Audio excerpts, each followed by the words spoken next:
going to go ahead and get started, and we're going to introduce Sean with Bronx Pharmacy. He's going to come up and do a demonstration on the Hoyer lift. Thank you.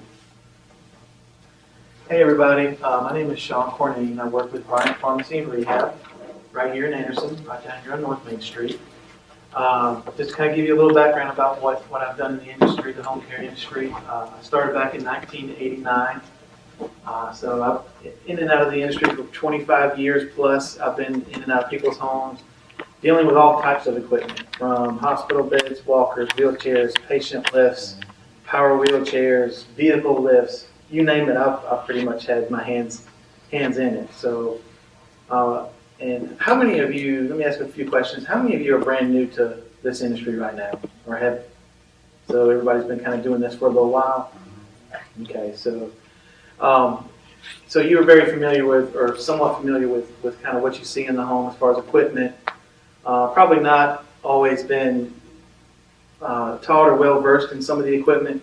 I hope I can help you with some of that today. Please feel free to ask questions. I'll do my very best to answer those for you. I'm here to help you in any way that I can, whether it's here in the in-service or even after, or another day down the road. So. Please feel free to raise your hand. And yes, ma'am. I've never worked in a home with anything like that. Okay. I mean, am I supposed to be trained in that? So, am I? That's why you're here today. Oh, it's just going to show me. Just in case. All homes does not have this equipment. Okay. But there are some homes that does have the equipment. so from time to time, you're going to see different pieces of equipment in the home, such as a patient lift that we have here today. So it's something that you have to, like anything, you have to get used to using. Don't be scared of it. It's not going to hurt you. But it is very, very critical to some patients. So, and it is critical as to how you use it with the patient. Whenever you move a patient, I think everybody's aware of how critical your care can be in moving the patient. One little slip, if you're not paying attention, it could severely injure or even kill a patient. So you always want to be very, very careful when you're dealing with moving patients. This is a tremendous help in moving patients. It will save you a lot of work. So one more question for you. How many have dealt with a patient lift before? Okay, so some of this is not going to be new to you. This is going to be very familiar. This is a very easy piece of equipment to use. It's not complicated at all. I have been in homes before where workers that are helping families are just don't want to deal with it. Stay away from me. I don't want to deal with that. So, but it's no big deal. It's not that hard to use. Oh, it's very easy. It's very simple. So let me go ahead and bring this out here. There's several names for what people use for this piece of equipment. Technically, it's called a patient lift for obvious reasons. It lifts the patient out of the bed or out of a power wheelchair or manual wheelchair to wherever they would like to go, on the couch in the living room, wherever they want to go in their home. You have what's called a patient sling that the patient sits in when you move the patient. Everybody's familiar, if a patient is bedridden or spends the majority of the time in the bed, how to get this sling underneath them properly, how to roll the patient, slide it under, roll them back over, and get it properly situated.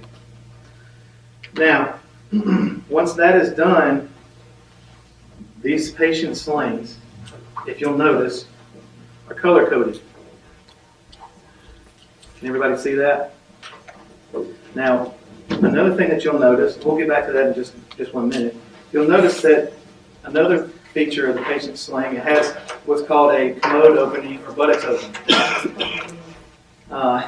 So what that is used for is, of course, if you get a patient where you're in the middle of moving a patient, oh my gosh, I got to go to the bathroom. You can take them into the bathroom if it's handicap accessible. If you have the room, they can use the bathroom. Set them on a bedside commode, they can use the restroom. Another very helpful use for this is cleaning the behind or the bottom.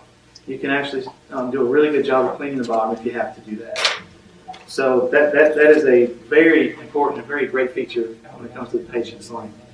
But if you see it, you just lay it underneath the patient, and it has also on the backside, has handles on the backside.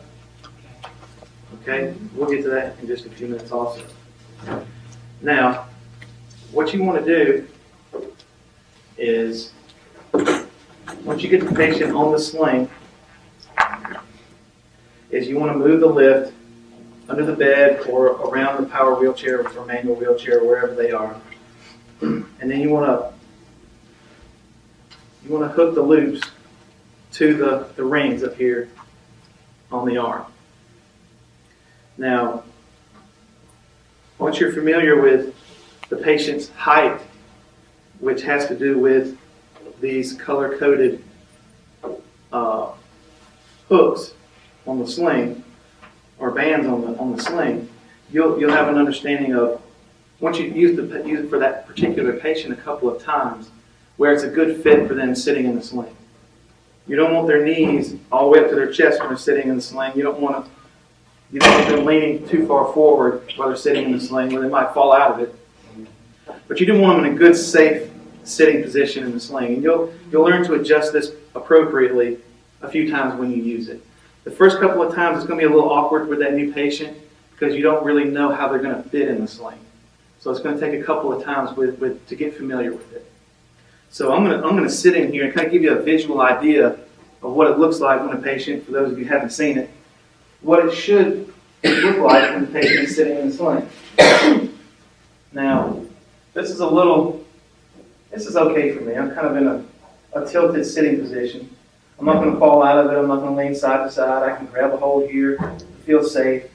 A lot of patients like to do this. They like to grab a hold of this sling right here to feel safe. A lot of them like to grab right here, which is okay. Most of them grab right here because it really feels safe for them. It's a safe environment right here. That's why this is padded. These used to be just a metal bar, and now they come padded.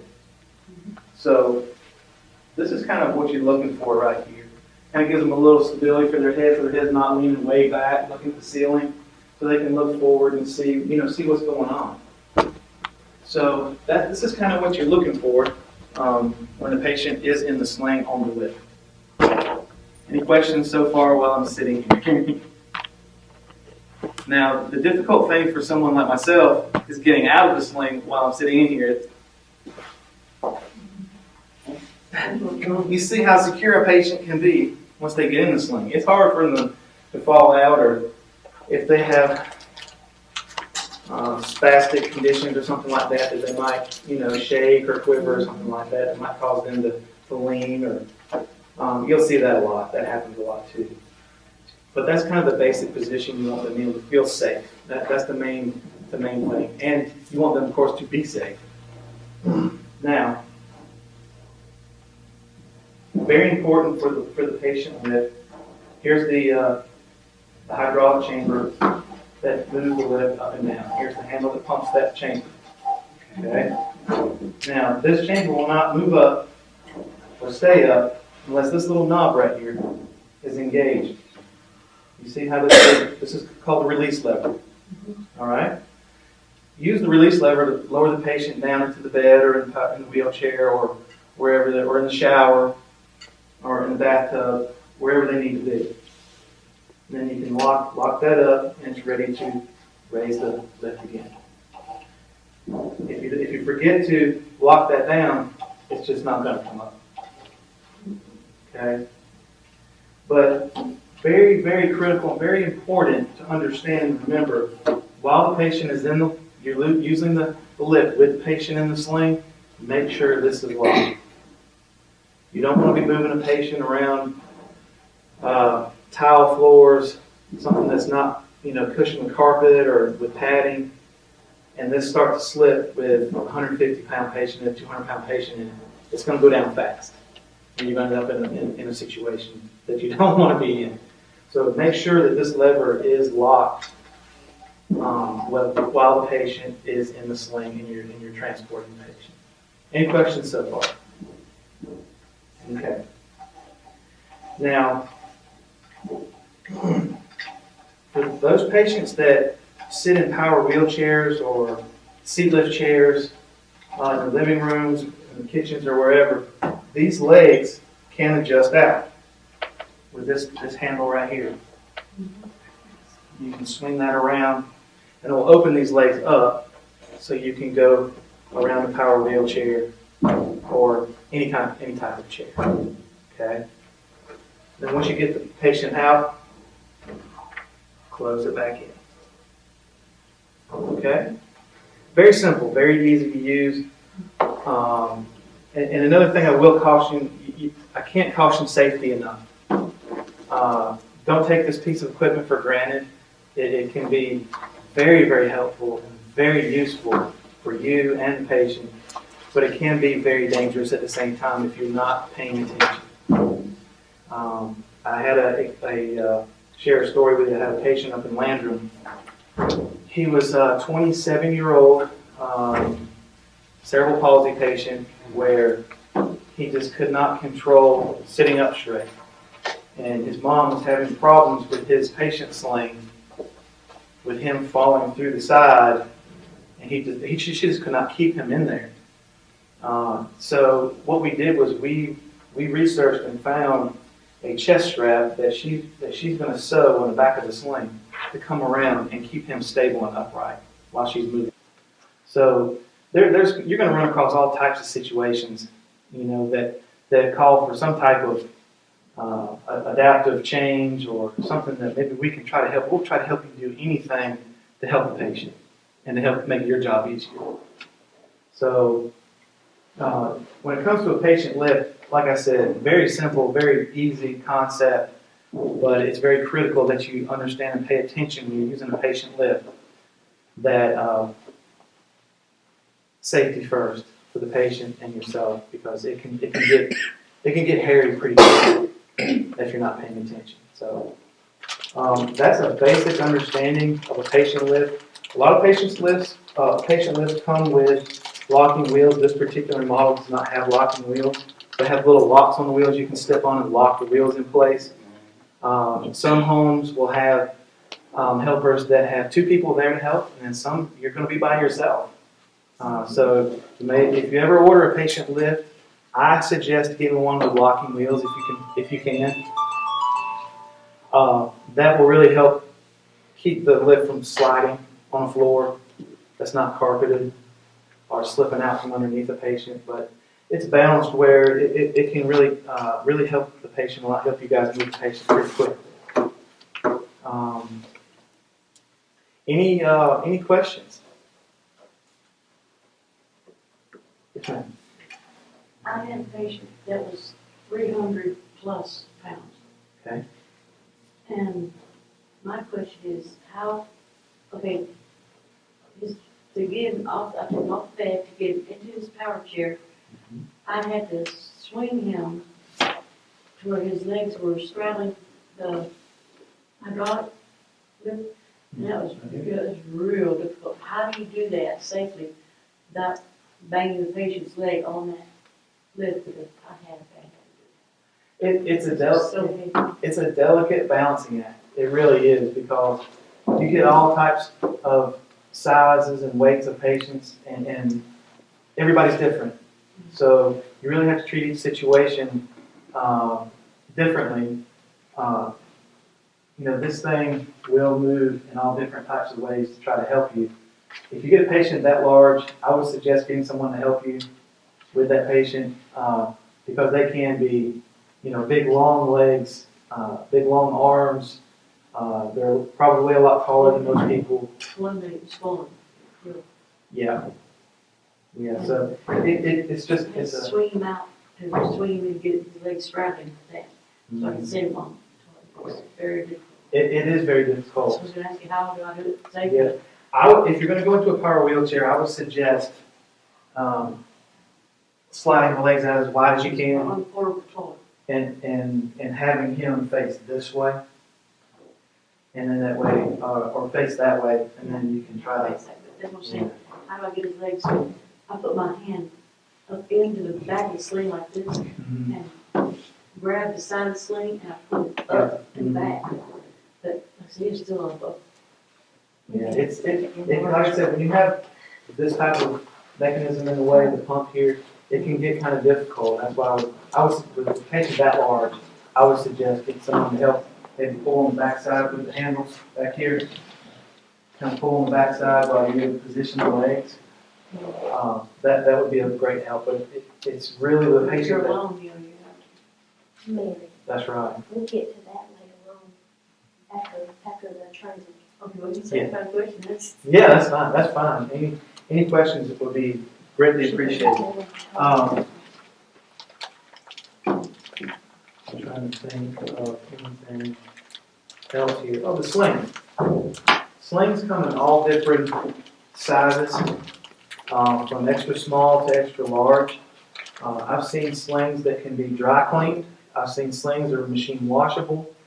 This one in particular is breathable, so it helps if a patient is going to be sitting in a power wheelchair, if they're okay with sitting on their sling all day in their power wheelchair for 4 or 5 hours, it is breathable, so they don't sweat too terribly. So that's very. I prefer this type of sling for patients, but it's just whatever you guys think, or whatever your professional opinion might be for a patient situation. But I have seen nylon slings that are machine washable, lightweight, easy to use. There are heavy duty patient lists for patients that are 300, 400 plus pound patients.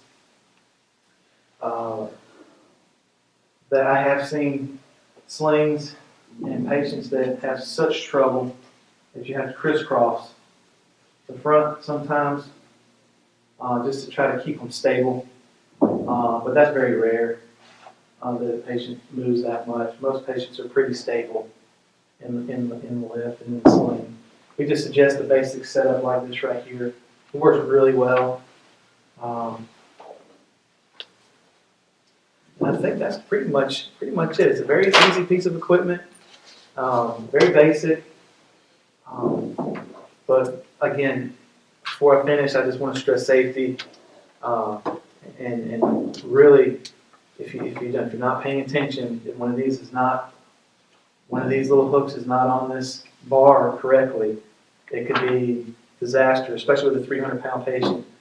Very quickly, you could end up hurting the patient really quick and pretty bad. So paying attention to something like this is very, very critical. So any questions from you guys?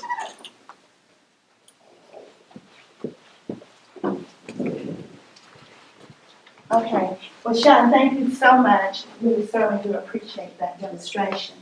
And I know that with our aides, everyone will not have the situation where you would probably need some sort of equipment. But it's always good to know it, just in case you do have to use it.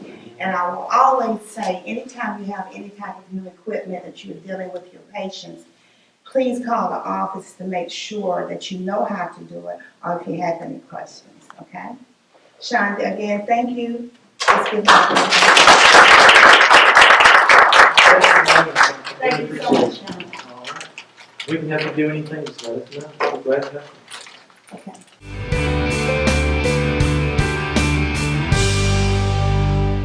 There's some facts about falls that we want you to be aware of. Falling is very serious health risk for the older patients. Every 3 Americans over the age of 65 falls each year, and at least half of them will fall again. Because many falls are not reported, it is likely that the number of falls is even higher. Falls are the leading cause of injury deaths among older adults. More than 8 out of every 10 fractures among older adults are caused by falls. So those facts alone is going to basically take us through this whole packet, just remembering some of those key things, okay? Who's at risk for falls? Although any older patient is at risk for falling, there are certain qualities that increase that risk. These include the patient has fallen before, they can have stiffness or poor coordination, and that makes them susceptible to falling again. They may have jerky movements instead of walking smoothly. Also, these things make them more likely for falling again. The patient that use assistive devices such as canes, walkers, crutches, that too will make them at risk for falling. Sometimes they don't use them properly. They also were never taught how to use them. They get them from their neighbors or their friends, so it hasn't been adjusted to them so they can use it properly. They forget what they were taught, if they were taught to use them, or they were given devices that might be the wrong size. So assistive devices that's improperly fitted or used incorrectly actually increase the risk of falls. Also, it's a patient that has decreased range of motion or poor strength. That person is susceptible to falling as well. They get a waddling to their walk sometimes. If you're obese, they can be waddling when they walk. They have a poor sense of balance. Their gait is off. If they don't have a regular exercise program to keep their limbs from being stiff, that can also make them susceptible for falling again. If a patient has a chronic illness, like a joint disease such as arthritis, they're at greater risk for falling. Also, patients with stroke, lung disease, COPD, which is chronic obstructive pulmonary disease, or heart disease, such as congestive heart failure, they're more likely to fall. Those things, when it comes to your breathing, your COPD, the heart disease, that's where you're going to be lacking that oxygen to your brain, and that can really affect you. And if you've ever had an illness, even an asthma, and you've lost that oxygen, you're dizzy, you don't have that stamina. So if you have ever experienced that, you know how they feel if they have these diseases. If the patient is taking certain medications or a lot of different medications, they have side effects sometimes that cause problems with balance, unsteady gait, or dizziness.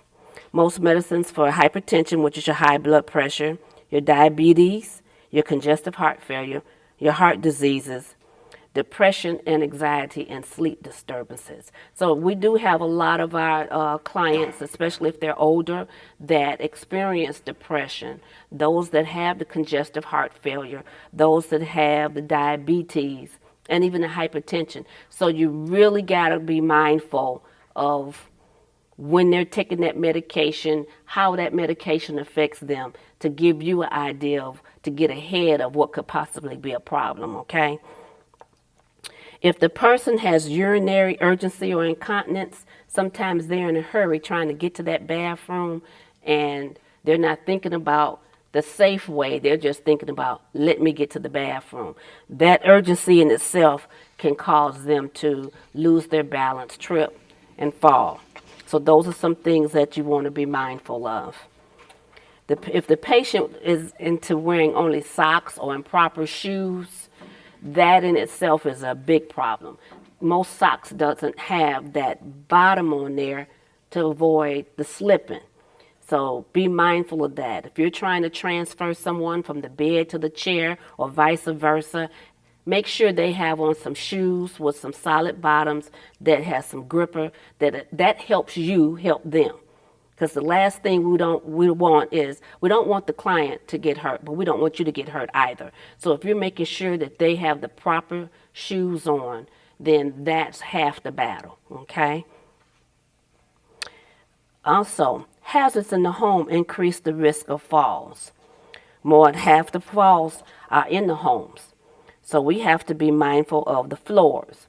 If the areas and walkways are cluttered, we got to make sure that the furniture is in good condition. If you see Miss Smith loved that rocking chair, but that rocking chair is on its last leg, you might need to kind of either talk to the family and say, I know Miss Smith loves this chair, but it's a hazard for her.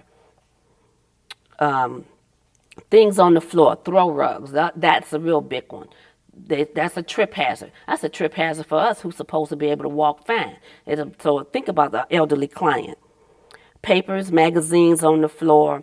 A big one, wires, phone cords, extension cords. Those things should not be running across the floor. Even if you throw a rug over it, then you done added to the hazard with a rug being over it. Be mindful of those things while you're in the home. Okay. Lighting. Poor lighting is a problem. Inadequate lighting in any area, especially near stairs, bedrooms, or bathrooms, that can cause a potential hazard, someone falling. They can't see where they're going. The bathroom, the toilet seat too low, slippery bathtub, no grab bars, No bath chair or bench. I had to kind of laugh about the bathtub thing because I fell in the tub one time. Wasn't a pretty sight. Stairs. If they're cluttered, broken, or uneven steps, loose handrails, torn carpet, light switch out of reach. Because people, they know they want to turn on the light. They don't usually think of the process of let me get to it and turn it on. They just know they want to turn it on, and most of them will reach to do it because they know it's there, even though they aren't physically there to do it properly. So we have to be mindful of that. In the kitchen, poor placement of items. Things used most often should be closer and waist level. Shiny floors, using chairs as step stools, and spills not being cleaned up. And you don't want anything where they have to try to reach, because then there you go, you're off balance. So we want to kind of make things easy for them. Even though you might be the one in there doing the work, you have to remember we're only in their homes for a few hours. And when we walk away, we want to walk away knowing that we didn't leave anything as a potential hazard.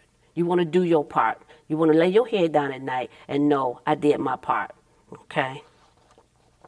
While it's true that a nurse or a therapist should check the home for these hazards, it is often the home health aide who recognizes the dangers in the home. It's important that you assist the patient in reducing these hazards when you see them. Always report to your supervisor when there are hazards which the patient either cannot or will not correct. And a lot of times it's the cannot part. A lot of times you have family members. Some of them are engaged, some of them not. But the best thing to do when you see a problem, call the office, report it. That way you did your part. When a patient falls, the first thing we'd like for you to do, of course, follow our policy. Let us know at the office. That covers you, that also covers us. And if we need to call the client's case manager, their family, or whatever needs to be done, then that can be done. You want to make sure that that person is alert and awake. If emergency services are needed, or if she's not responsive, let us know that. We might have to get 911 out there, but we need to do what needs to be done. If they're awake and alert and they complain of pain, particularly in the hip or joints, don't move them because they could be where they've broken something. You move them might dislocate it, so you don't want to move them. You want to cover them up with a blanket, call again the office, and follow the directions of the nurse, the supervisor, or the therapist, or whoever you speak to at that time. If they're bleeding or cut, administer first aid. You want to stop the bleeding. Notify the office about the fall, even if there does not appear to be any injury. Again, you want to make sure that you've done what you're supposed to do. You want to document the fall on your report, on your care plan. You want to put in there, that they fell. If you saw it, if it's no apparent injuries, you can say no apparent injuries. You didn't view any injuries, and you can say that. Just stick to the facts, okay? You want to complete an incident report and make sure that you get it turned into the office. If a client reports falling while you at a time when you weren't there, find out as much as you can about when and how they fell. You can look at them, examine the skin, see if there's any bruises or broken areas. You want to report that information to the office, but you also want to make a notation on your care plan that client reported they fell. You observe the bruise or whatever, because again, that covers you, okay? Okay. Also document in the report that the office was notified.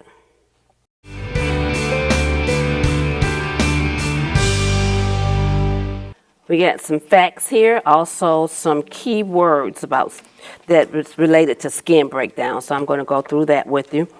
The facts about skin breakdown. Your daughter falls off a bike and scrapes her knee. It is clear that the skin is damaged because it's open and oozing. Your husband cuts his finger while preparing your dinner. Again, it is clear that the skin is damaged. It is easy to tell when the skin is broken. There is an open area and there may be bleeding. It is much harder to tell when the skin is breaking down gradually. Conditions that increase the risk of skin breakdown is immobility, People who are confined to a bed or a chair tend to have more pressure on certain areas of the body. The pressure decreases the blood supply, and over time may cause the skin to break down. Basically, it's like that skin is just dying. It's not getting the nutrients it needs from the oxygen, from the blood, any of that. This is a particular problem with patients who are paralyzed or other people who cannot move themselves about in bed. And when you have someone that's obese, that is a big risk factor for them. Improper technique in moving. When a person slides or drags on the surface, it causes what we call shearing, which is a damage to the skin, and it can lead to breakdown. Incontinence. Urine and feces are irritating to the skin. In addition, both of them causes moisture, which adds to the irritation, excuse me, and can lead to skin breakdown. Age. There's a loss of skin tone, natural oils, and elasticity is a normal part of the aging process. There also tends to be a decrease in circulation to the skin. The result is that the skin of the elderly is thinner and more likely to break down. And with that, I want to say you also have to be careful, especially if the person's skin is thin. You might be calling yourself helping them. You got them and you're holding them. Some people's skin will tear just like paper. So you just have to really be mindful of that fragile skin. Poor nutrition. Good nutrition is very important to healthy skin. Patients who do not eat a healthy diet are at greater risk for skin breakdown. And that's not just not patients, that's us too. So be mindful of that for your own health, okay? Poor hygiene. Poor skin care makes the skin unhealthy. Body secretions, waste products, and dirt accumulate and can cause irritation, increasing the risk of skin breakdown. Any illness that can cause swelling, can cause some damage to the skin and increase the risk of skin breakdown. Some of these illnesses include heart disease, liver or kidney disease, and diseases affecting the blood vessels. Other illnesses and diseases of the skin itself may increase the risk of breakdown. Any illness that causes a rash will also increase the risk of breakdown. Treatments and drugs. Some special treatments may cause damage to the skin, like radiation therapy. Many times the cells of the skin are damaged and will lead to increased risk of breakdown. Many chemotherapy drugs used to treat cancer may cause skin problems and lead to skin breakdown. And if you have someone who is a cancer patient who's receiving treatment, their skin is very tender. And so you do have to be mindful. And sometimes it may sound ridiculous to us when you touch them and they, ow, ow, but just take heed to it, okay? Obesity. People who are very overweight are at higher risk of skin breakdown. Because there are more areas where the skin rubs against other skin, the rub causes irritation as well as moisture. This is especially a problem between the thighs, between the folds of the buttocks, and under the breast and behind the knees. Common areas more likely to develop skin breakdown. Whenever a patient is in bed and not moving for a period of time, there are certain areas of the body that have more pressure on them. These are especially at risk for skin breakdown. Lying on your back. The pressure areas is on the heel, the sacrum, your elbows, your shoulder blades, and the back of the head. Lying on your side. You get pressure on your ankles, the side of your knees, your hips, your shoulders, your ears, and the side of your head.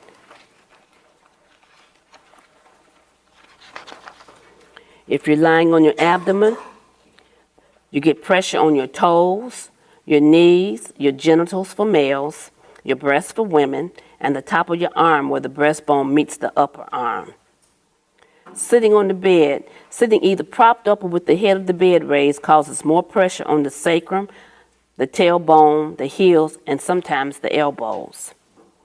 If you're sitting up in a chair, whenever a patient spends a lot of time in a chair, there are also areas that have more pressure on them. Those include the back of the shoulders, the elbows, the tailbone, the hips, behind the knees, and the bottom of the feet. If the chair has leg rests, like a wheelchair, the leg rest can cause pressure on the back of the legs at the calf. So if you have a client that sits in a wheelchair, when you're bathing them, cleaning them, you want to kind of make note of that. Ways to reduce pressure and skin breakdown. You want to provide good skin care. Your basic education as a home health aide or a PCA taught you how to perform good skin care. This can be one of the best things you can do to reduce skin breakdown. And be mindful. Always look. Take notice to your client, and so you're aware of changes that come about. Okay, you want to turn in position. When positioning the patient, the goal is to protect the areas that receive the most pressure. For the patient lying on his back, place a pillow under the head. Use a pillow or folded blanket to support the arms and hands, and sometimes a small folded towel under the small of the back and under the ankles. For the patient lying on his or her side, a small pillow under the head, making sure the earlobe is not bent. Carefully position the bottom arm so it isn't under the body. Support the top of the arm with a small pillow. Support the top of the leg with a small pillow. If they're laying on their abdomen, place a small pillow under the head, positioning the head so the earlobe is not bent. Place a small pillow under lower legs to keep the pressure off of the toes. If they're confined in chairs, change positions at least every hour. Encourage the patient to shift his weight frequently as he is able to do so. Each time you turn the patient, check the skin carefully for areas of redness and provide good skin care. Always make certain where there are no wrinkles in the sheets, and that is a biggie. The wrinkles in the sheets will eat you up. Protective pads. Special sheepskin or foam pads are often used on bottom sheets to protect patients' skin. There's also special mattresses. Patients who are at great risk for skin breakdown may use a special mattress. If your patient does, make certain that you know how it works and what precautions to take. For heel and elbow protectors, they're made to fit the shape of the heel or the elbow. Not only do they help relieve pressure, they also reduce the friction when the patient moves. Special cushions. The patient who spends a lot of time sitting should have a special foam, gel, or air cushion. If your patient uses one, make certain that you learn about it so you don't do more damage if you're using it. Because if you don't use it properly, it will cause problems. Range of motion. Range of motion exercises not only reduce joint stiffness and contractures, they also contribute to better circulation. Better circulation helps reduce skin breakdown. And when it comes to range of motion, if it's on your care plan, that's a safe bet to do it. If it's not on your care plan, you want to call and find out about it, okay? Because you don't want to have somebody who has an affected arm and you're trying to do some range of motion and you hear, not a good feeling. Okay, recognizing early signs of skin breakdown. It's easy to recognize skin breakdown. It's more difficult to recognize the early signs of breakdown before the skin is actually broken. The damage to the skin caused by pressure may begin with signs you can see long before the skin is actually broken. Here are some of the tips for identifying early skin breakdown. Skin breakdown is often due to unrelieved pressure, especially over bony prominences, and that's like your hips, shoulder blades. Reddened areas are commonly seen over bony areas the patient has been lying or sitting. This redness may be normal. Two important signs to tell you what normal reddened areas are like. The first one, the redness does not remain for a long period of time. So you want to pay attention to that. The redness does not remain for a long period of time. When you gently press the reddened area, it will briefly leave a white area where your finger was placed.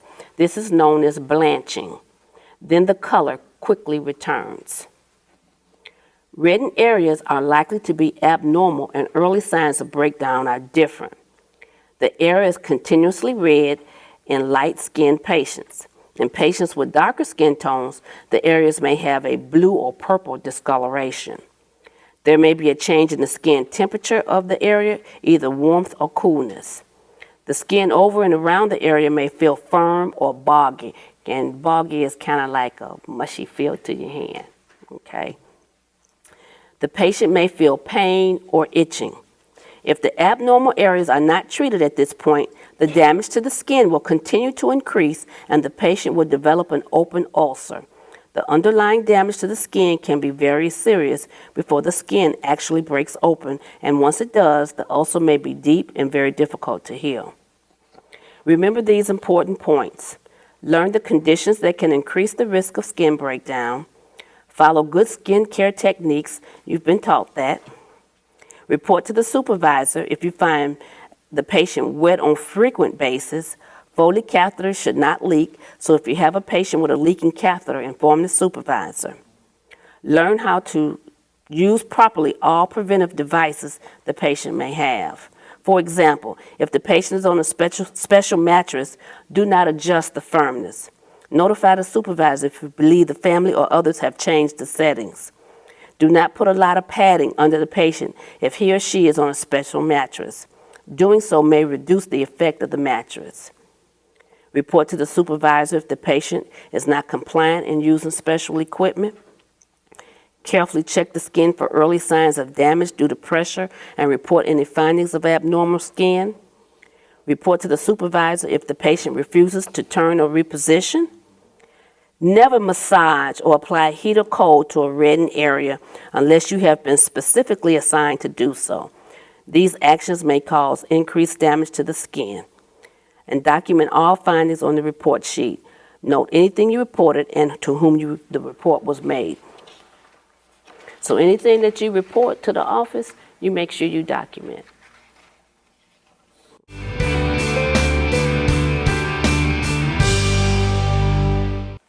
And this topic is the patient with Alzheimer's disease.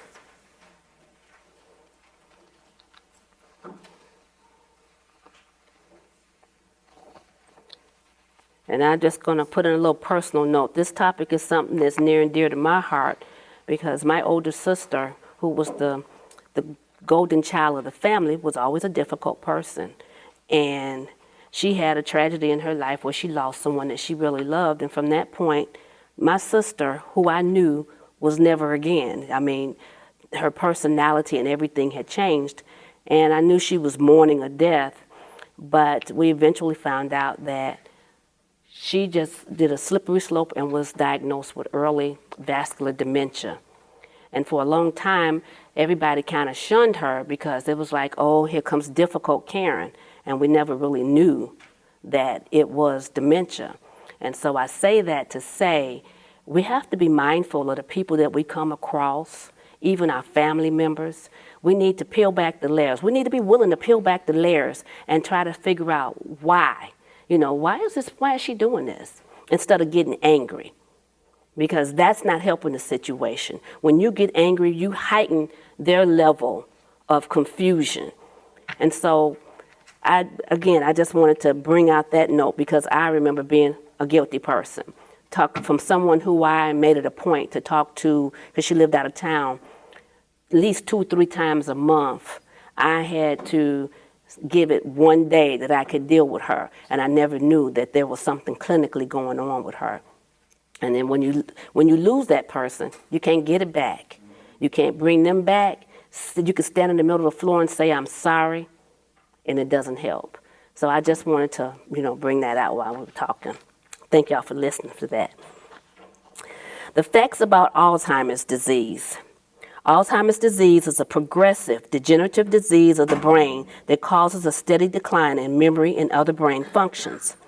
Eventually, it leads to true dementia with a loss of reasoning and remembering that interferes with the person's ability to perform the most basic activities of daily living. While it is not a normal result of aging, the number of people with Alzheimer's disease increases with age. In 1907, a German physician named Alois Alzheimer first described the condition now known as Alzheimer's disease. At the time, it was thought to be rare. Today, it's considered to be the leading cause of dementia. Nearly 10% of people over the age of 65 have Alzheimer's disease, and about 50% of people over the age of 85 are affected. Sometimes Alzheimer's affects people in their 30s and their 40s. No one knows exactly what causes Alzheimer's, and there is no known cure. There are some medicines that seem to delay the progress of the disease. About 70% of all patients with Alzheimer's disease live at home, so it's almost certain that you will have patients with this disease. Not all patients with Alzheimer's disease will progress at the same rate or have the same behaviors, so you cannot tell just by the diagnosis which patients it'll be like. That is a key thing. And you never know who you come across in the street that has it either. Okay? Progression of Alzheimer's disease. While not every person will progress through the same steps or at the same rate, there are generally 3 phases of Alzheimer's disease. They are mild dementia, moderate dementia, and severe dementia. Mild dementia, which they call forgetfulness, one of the very earliest signs of Alzheimer's is forgetting recent information. People with early dementia may be aware that the forgetfulness is not normal, and they may be fearful of going new places or doing new things that are not familiar to them. They may try to cover up the forgetfulness by becoming less talkative. All of us forget simple things now and again, but the person with early Alzheimer's will forget things more often and will not remember them later. Even in this phase, there may be behavioral changes. These symptoms may include losing their way when driving, getting lost and not knowing where they are and how they got there, staying at home more where they feel more comfortable with familiar things, blaming others if they cannot find something, routinely forgetting appointments or other things they are scheduled to do, becoming less and less interested in activities, becoming slower and slower in the understanding of new ideas or learning new things, repeating themselves or forgetting what they were saying in the mid-sentence, becoming more irritable or upset if they forget to misplace something, having more difficulty doing things that require more complex thinking, such as balancing their checkbooks. Showing increasingly poor judgment, they may become victims of scam artists or telemarketers buying things they do not need and do not want. In this phase, they may appear normal when talking about childhood events and may remember things in the distant past very well. Moderate dementia, which is confusion, people in this phase of Alzheimer's have increasingly poor recent memory, also begin to lose memory of distant past. The ability to think and function continues to decline. Persons with moderate dementia become less and less involved in their care and in others. Some of the symptoms in this phase include having problems with language, forgetting simple words like comb and substituting something like the thing for my hair, becoming angry or upset very quickly, changing moods very quickly, from laughing one minute to crying the next, sudden outbursts like temper tantrums, forgetting names of family members or confusing one family member for another, becoming more neglectful in hygiene, forgetting to bathe, dressing inappropriately, wearing summer clothes in winter, or going outside only in underwear, putting common items in strange places, putting shoes in the oven or a wallet in the freezer, for example, becoming incontinent, recognizing the need to urinate, but unable to remember how to get to the bathroom or the process of getting on and off the toilet, becoming more confused about place and time, not knowing if it's day or night, insisting that this place is not home, that this belongs to someone else, wandering outside without knowing a reason or destination. Sometimes wandering occurs because of some unmet need, like being hungry or needing to use the toilet. Sometimes it's because of stress caused by too much noise or activity, or because of pain. Sometimes because the person is searching for something she thinks she has lost. Sometimes there is no reason that can be determined. Having hallucinations. He may hear or see things that are not there. Having delusions. She may think her grandson has come to harm her. Becoming aggressive. He may try to defend himself by hitting his son, who he thinks has come to rob him. Severe dementia, and they determine this as end stage. During this phase of Alzheimer's disease, which can last for 3 or more years, the person is totally dependent on others to meet his or her needs. The person must be fed, bathed, and usually no longer able to walk. During the phase, this person may not actually talk, but simply cry out meaningless babble. He or she does not appear to understand what is being said. Caring for Alzheimer's patients, there are adaptive measures. Your role as a home health aide begins with being dependable. Having a different aide or having an aide come at a different time can be very upsetting to the patient. Routines are very important because not all Alzheimer's patients will have the same memory or functional loss. You cannot determine how to care for a particular patient simply by the diagnosis. Familiarize yourself with the care plan and talk with the family about the patient's care. Contact the supervisor if the care plan's needs changing to meet the patient's changing needs. You will almost always have to make some changes in the way you approach the patient based on his or her level of functioning. The most important adaptive measure is to keep a regular routine. For these patients, routine is very important. And I'm going to repeat that. Routine is very important. Surprises are usually not a good idea. And listed below are some areas that you'll need to keep in mind. Communication. Speak clearly and give the patient time to listen and respond. Don't ask several questions at once. Ask them one at a time and wait for an answer. Give simple directions, one at a time. Don't offer a lot of choices. Maintain eye contact and keep yourself at eye level. Show the patient what you mean by demonstrating whenever possible and stay calm. And I'll repeat that, stay calm, because that's important. Bathing and dressing. Follow a routine. Do the same things in the same order every time. Select the clothing or have the family select them. Making choices may be difficult and is often unsettling for the patient. Talk calmly in a soothing voice. Go slowly and do not rush the patient. Avoid confrontation. If the patient is flatly refusing to get into the tub or shower, give a sponge bath instead. If this is not on the assignment sheet, notify the supervisor and have the changes made. And I'll repeat that, avoid confrontation. And if you get in a situation where you're having confrontation with that client, that's because you have put yourself in the mindset of being upset. You have embraced the emotion of being upset.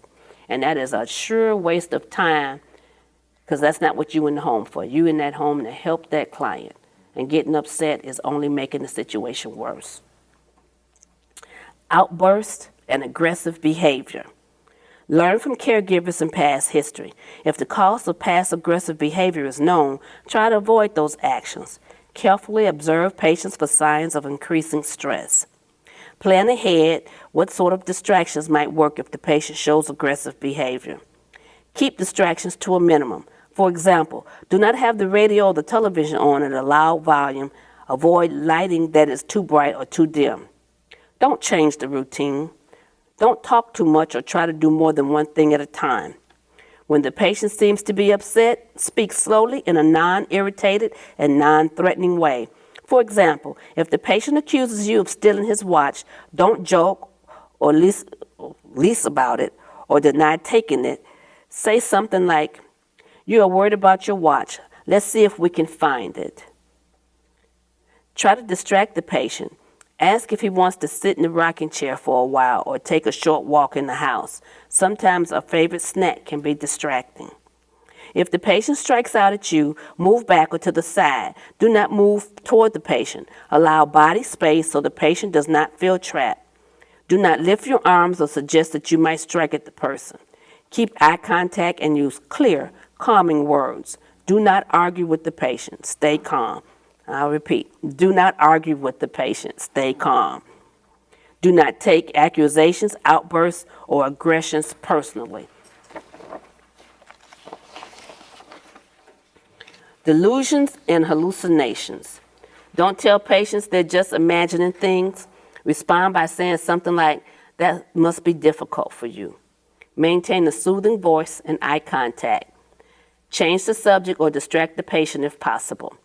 Eliminate noises that might increase the confusion, reduce glares or shadow.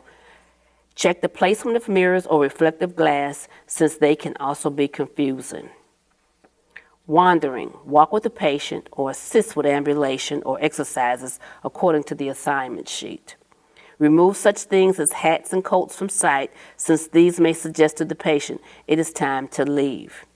Report to the nurse if the patient tends to wander so that he or she can make suggestions to the family for keeping the patient safe.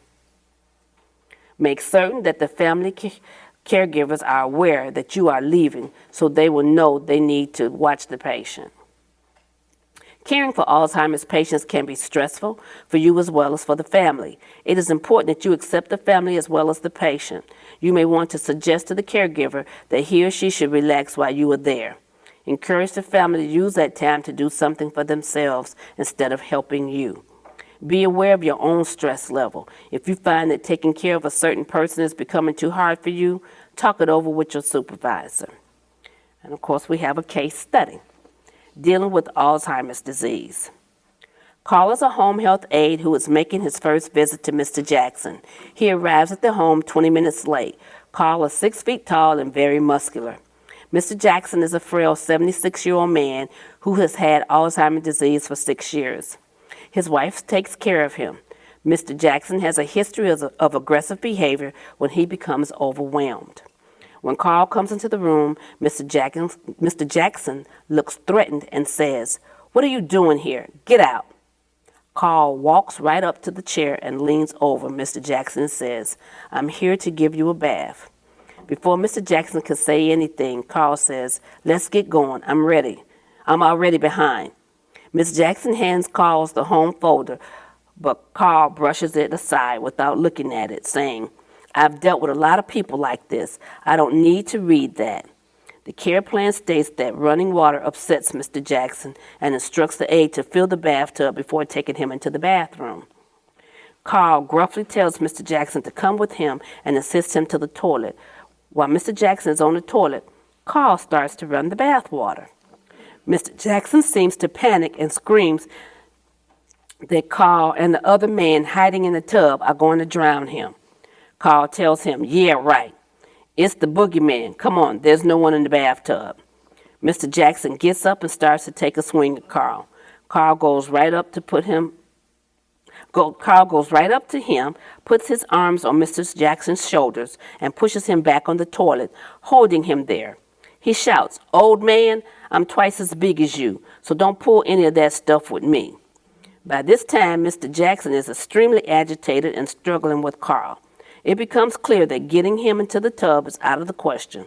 Miss Jackson comes into the room to see what is the commotion. Carl looks at her and says, "I don't know how you stand this. No way he'll get in the tub. So I may as well leave and not waste any more time." To Mrs. Jackson's surprise, Carl walks out, leaving her with a very agitated and frightened husband who has soiled himself. Carl makes a note on his visit report that says, "Patient refused all care." He then went on to see his next patient. Something to think about. What behaviors did Mr. Jackson have that are commonly seen in patients with Alzheimer's disease? This one way Carl might have been more successful in working with Mr. Jackson. What are your overall feelings about this visit? And how do you think Mr. Jackson feels about this visit? Say again? You shouldn't have been there at the beginning. And I'm in agreement with you.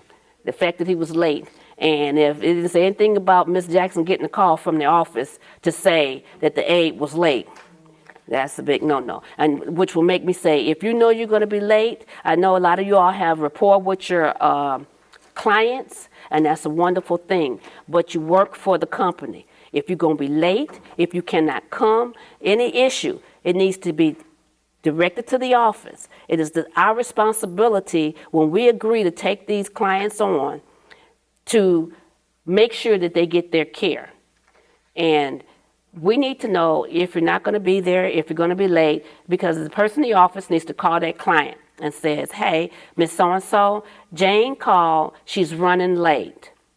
That person may say, "Well, tell her, never mind, because I have a place to be," or "That's fine." Or they may even say, "She's late every day. I think we need a new aide." It needs to go through us, okay? So make sure you call the office. But you're right, he should have never been there. Never been there. He could have been more successful if he'd have been willing to look at the folder And that's something that you want to do. You want to look at those care plans and see about that client and get to know some of the idiosyncrasies, even if it means talking to the family, if they're the caregiver. You know, how do they respond to being bathed? You know, what is the best way to deal with them? Because they can always tell you. And we can be in the business for 30 years, but this client is this client, and that client is not the same as this one. So you're going to need to find out each individual way of doing things, what makes them comfortable, what's the best way to work with them.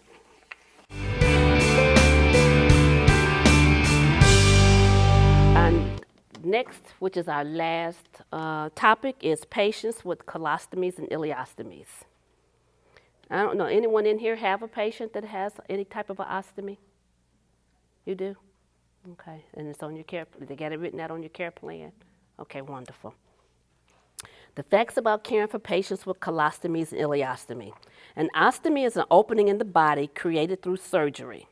A colostomy is an opening into the large intestines. The bowel contents go out through this opening instead of following the normal route. The stool closely resembles a mushy bowel movement. An ileostomy is an opening into the small intestines which permits the bowel contents to be eliminated through this opening. The stool from an ileostomy is more liquid. There are many reasons why ostomy may be created. The most common reasons for colostomies include cancer of the intestines, diverticulitis, birth defects, certain bowel diseases, and injuries such as gunshot wounds. The most common reason for ileostomies include ulcerative colitis, Crohn's disease, cancer, and some hereditary diseases. More than 1 million people in the United States have had an ostomy surgery and continue to lead full and productive lives. A colostomy or ileostomy may be temporary, but most of the time the ostomy is permanent.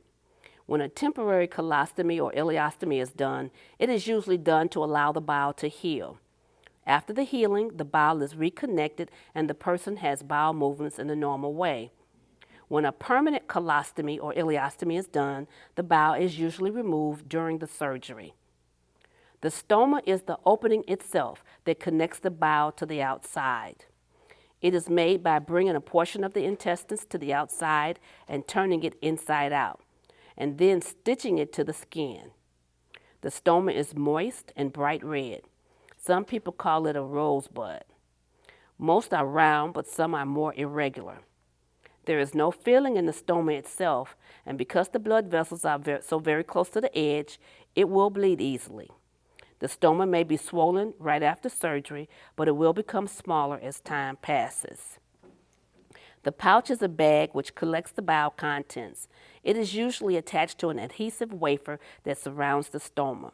The wafer has a hard plastic rim, and there is a matching rim on the pouch that clamps the pouch securely onto the wafer, which it clamps the pouch securely onto the wafer, much like a zippered plastic sandwich bag.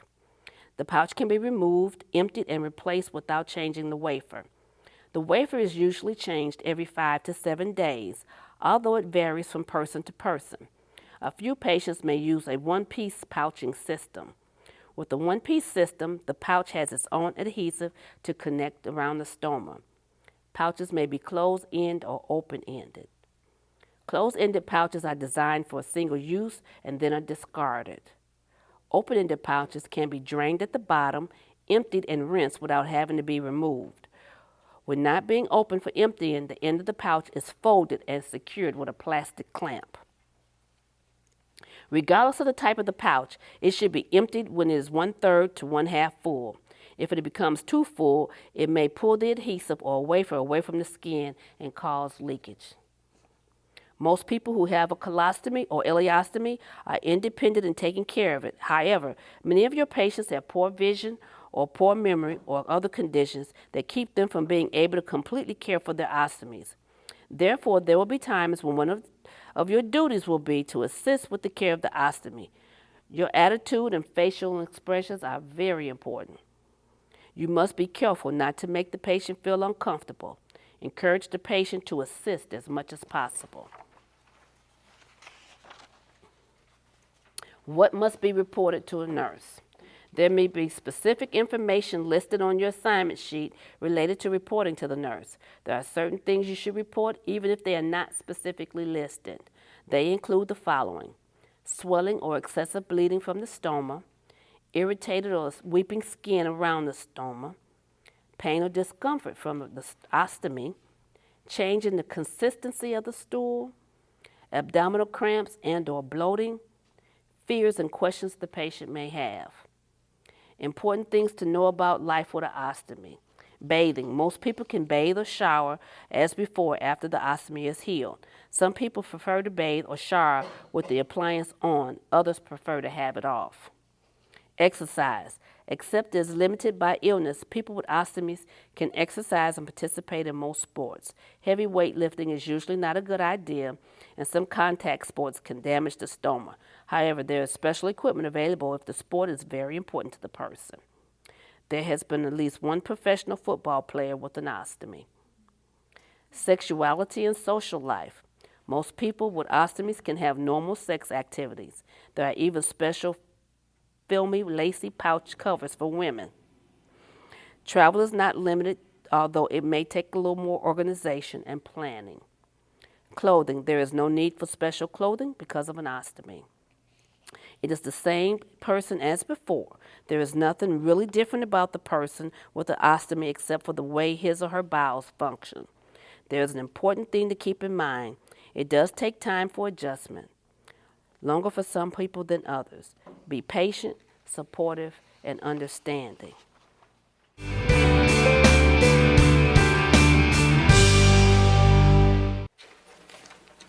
And there's one final thing I want to touch on, and I'm going to make it short, sweet, and to the point.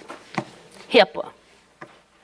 And the best way to describe HIPAA is privacy.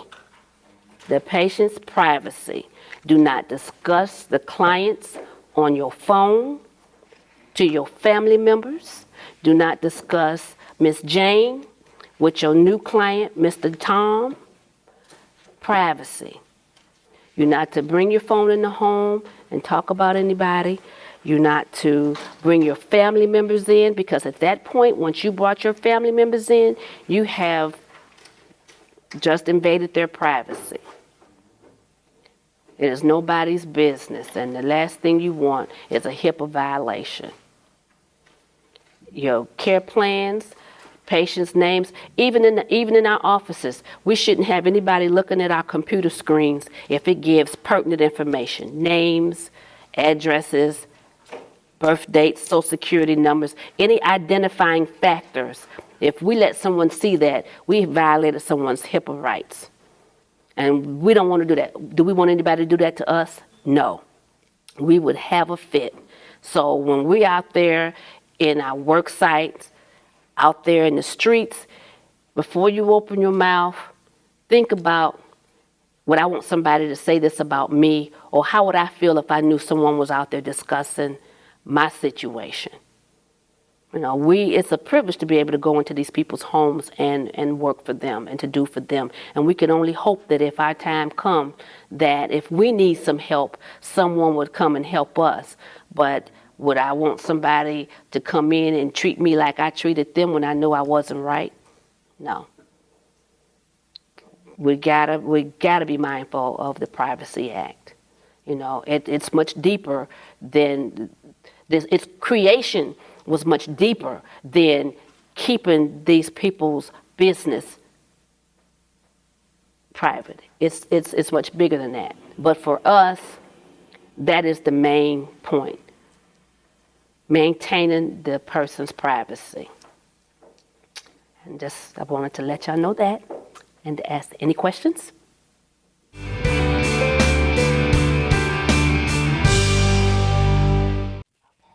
At this time, we're going to go over the policies and the procedures of corporate care. And we're going to start off with the appearance dress code.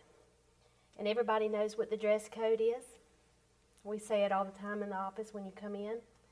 Must have on your scrubs. and your no-slip shoes. Your hair must be back, and your nails must be cleaned and manicured, not long and painted. And do not use any perfume. This would aggravate the client sometimes. Okay. Okay. Let me interject on that. I know that you're in the client's home, and sometimes the client might request that you don't wear your scrub or something like that. If you got a client that doesn't want you to come in nursing uniform because they don't want to feel like people are seeing that, oh, I must be sick, let the office know, because if there's a time when that case manager from CLTC comes into that client's home and you're not properly uniformed, that doesn't look good for the company, and you want to know that you already called and said something about it, and then that's documented, and then there's no issue for you, and there's no issue for us as far as the company is concerned. Okay, the next one is attitude. Always maintain, and I know she had already went over this, but always maintain a good attitude towards our clients and to our staff, as well as we are to you all. Attendance. Attendance is so important. It's so important to us. This is not like a regular job. This is more like a hospital, a facility. These people depend on you. We depend on you to be there.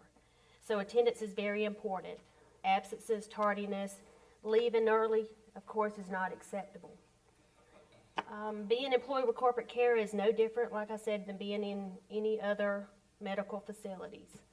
And you are expected to be at the client's home to provide services during the holidays, inclement weather, etc. Okay. Care plans. Now, that's a touchy topic for me. The care plans, it's very important to have those care plans completed and in the office by 10 a.m. Hopefully what happens is that you complete your care plan properly, that staffing coordinator looks at that care plan, and if there's anything that needs to be corrected, they stop you in your tracks and get it corrected, because the nurse has to sign off on it. And nothing gets my grits more than I have to sign off on something and it looks like a 10-year-old did it. No, take some pride in your paperwork. If you didn't do something, don't put a mark in there that you did it. Don't, you help the client feed themselves, and this, darn well this person feeds themselves. So don't be in such a hurry that you're making yourself look like a nut. Complete the care plans properly. Get them in on time. You do have a place on the side for a short summary. Just document good week. We don't want to hear about the family got in an argument and the cat ran away. Put a short summary. That summary should be based on, don't laugh, client care. What happened with the client? If it gets to be something that you need to get involved with documenting, do it on a separate piece of paper, okay? When you document about their condition, had a bad cough, or, something subjective that you saw. Okay. And also, can I just say something? Please. On the care plans, we have had them turned in with somebody, something spilt on the care plans. Of course, that's unacceptable. This is state mandated, so we've got to have it in a good way. So if it is, just come back. We can give you a new one. You fill it out at the office, and we'll submit it at that time. Okay. Okay. Required paperwork. Everybody here, you've been with us for a while now. I see a lot of familiar faces. So it's your responsibility to have your TB test done yearly, annually. So make sure that you do that. It's your responsibility. We do give you a reminder, but have you something, a folder or something, have everything in your folder and a reminder saying, my TB is due October. And that way, go ahead and turn that into us. Also, vehicle insurance. Everybody that has PC2 service, is it PC2 and PC1? PC2, okay. Everybody is required, if they do errands, that you are required to have your own transportation and have insurance on your vehicle. Did everybody know that? Okay. And if you're a CNA, make sure that you have your updated license in your file with us. So, you know, if you are a CNA and you need to update it, just make sure we are aware of it and have a copy of it. Now, let me say, Driver's license. go back to the TB, because they had started a new mandate where there was a two-step TB skin test. And so if you already were working and you had a negative TB the year before, then when you come for the following year to get your TB, then all you needed was that one step. Now, the trick to that is, if your TB test was due in January and you come slooping in July trying to get it, oh, here my TB test, guess what? You are a perfect candidate for a two-step. And let's remember, corporate care doesn't pay for your PPDs. That comes out of your pocket. So if you are okay with having to pay for two steps, we're okay with you getting it. But it makes more sense to make sure that you get your TB test in a timely fashion. And I just wanted to point that out, because there was a lot of confusion about that. Yeah. Yes. And everybody pretty much knows now that we require a two-step. And also the driver's license. Make sure that your driver's license are current. Okay. I have a question. Yes. You say running errands. What if you take your patients to the doctors, can use their car? Absolutely. And we highly recommend that. Okay, because I've got a different car. He can't get into mine, so I wanted to clarify that because I was using mine. Absolutely. Okay, thank you. I know everybody loves that new Phoenix app. Everybody using that app on their phone? No?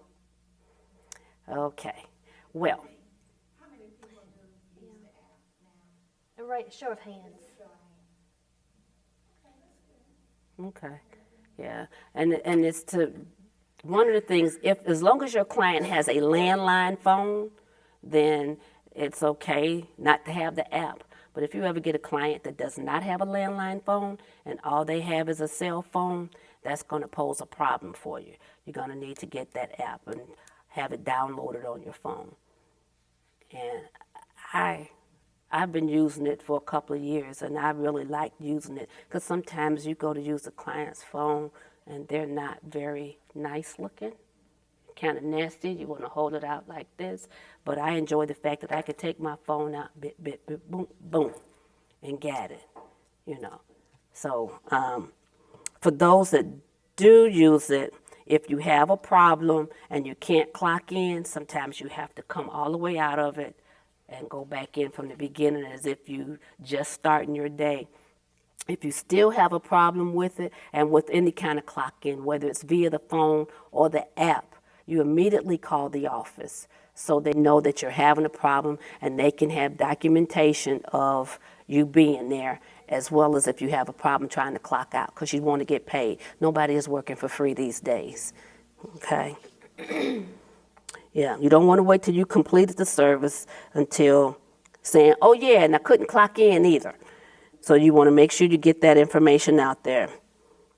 Always service the client in the authorized time range. If you're unsure of the time, contact the office to find out when you're supposed to be at the clients. A lot of the services are within a specific time window, and so you just can't arbitrarily change it, and it is not okay just because, her daughter said I could come tonight instead of in the morning. If that services that we have is authorized for the morning, that's what you're going to have to do, or otherwise you have just relinquished yourself to free labor, because corporate can't pay you if it's outside of the service window. So just please be mindful of that, because that is one of the biggest things that we have to deal with, is getting the PCA to understand, just because Miss Lolly's daughter says, I want you here tonight, does not make it okay if CLTC has given us hours to go between 7 and 9 a.m.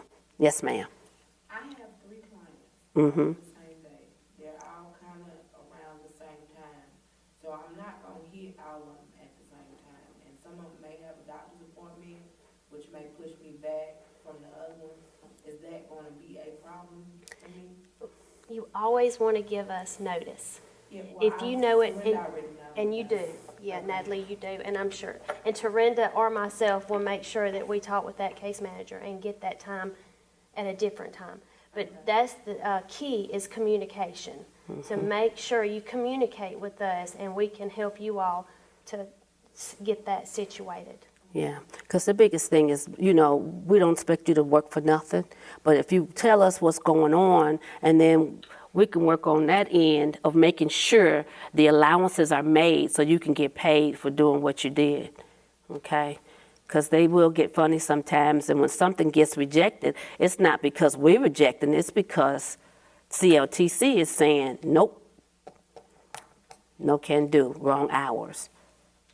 But they will, even with doctor's appointments, and they know it's going to take time. If we know in advance, and they can contact the case manager, and the case manager might issue additional hours, you know, for that particular day, for whatever the case may be. Just Yeah. communicate. Absolutely. Okay, personal cell phone use. You are not to use your personal cell phones while you're at work, unless you need to contact the office and the client's phone is not available. We have a lot of clients who really feel a certain way about that, and you're not supposed to use it because, again, you're there to provide a service, and you only have a couple of hours, and if you're spending 30 minutes of your 2 hours talking on the phone, you have just gypped that client out of their time that they are supposed to be getting, and it's not very professional. You can't do, you barely have enough time to do what you're there to do in the first place. So if you use up a portion of that time on the cell phone, then you have did a disservice to that client. And I wanted to go over strikes with you all. I'm not sure if everybody is aware of the strike system, but you will receive strikes on your record if you do not clock in or out properly, or if you forget to clock in or out. So it's very, very important. Now, if you're new, they do allot you time to get trained on the care call system, but make sure any time that you are unable to clock out or unable to clock in, or if you feel like you did not clock in correctly, give us a call. We can adjust that right then, okay? But still, if you are negligent on that end, it will cause a strike. So if you have 6 or more strikes in a year's time, you will not be able to work with corporate care. And that's per the state. So I wanted to let you all know that. If you are unsure of your current strike status, let us know and we can inform you of that at any time. Resolutions. Resolutions are from, again, not clocking in or out correctly. Not clocking in during your office at all times, and we provide those gloves for you. Okay, so anytime you need gloves, just let us know. Let's see. And things to know about us. This is pretty much in closing. Of course, we are on call 24/7, so anytime that you need us, you can give us a call. That 261-8488, extension 500, that'll go right to us. Okay, even after hours. Let's see, and always, call us if you have any questions or concerns. And whatever you do, do not discuss any problems that you have with us. Always come to us because we're down to earth. We'll help you in whatever you need. But don't discuss them with your clients, with our clients, excuse me. Let's see, I think that's it. And of course, our motto, we provide service with a caring heart, and we stand by that. We hired you because we felt like you could do the job.